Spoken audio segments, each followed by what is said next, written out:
I was training with well-renowned coach Bob Kersey and his wife Jackie Joyner Kersey. So that was a great experience. So you go from a huge high, and then all of a sudden, you trained all your life for to make the Olympic team, and of course I didn't make it by two spots.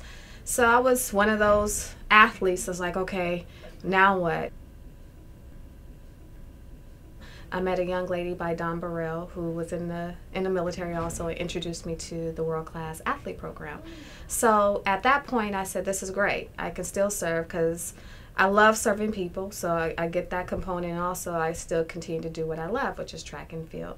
I was stationed in Fort Carson, Colorado, that's where the hub of WCAT program is, and then from that point they sent me over to Houston, Texas. Decided to discharge out of the military September 2010, and I said, okay, what am I going to do? I'm in California, the highest unemployment rate, the housing market really killed the market, so I said, well, let me try to look for a job. Just finished my MBA during that same time because I was in the military still trying to go to school. So I'm thinking that I was marketable. I thought I had it all together, checked a couple of boxes out, and the reality hit that, okay, I have these credentials, but I don't have no experience, what the civilian sector considered experience. I was unemployed for a year and a half.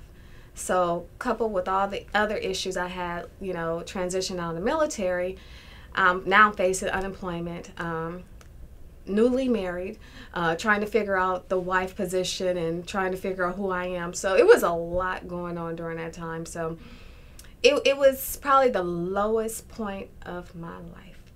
So the first place I went to when I went to Houston, I went to the Texas Workforce Commission, seeing a veteran rep, Reginald Parker.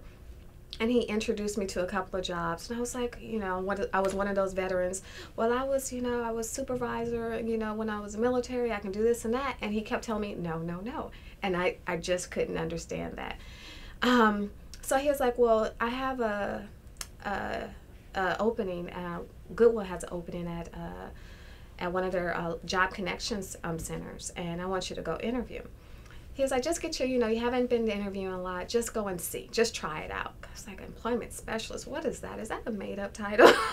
So I said, okay, I'll try it out. So I went, I interviewed, and the person who was interviewing me at the time was another veteran.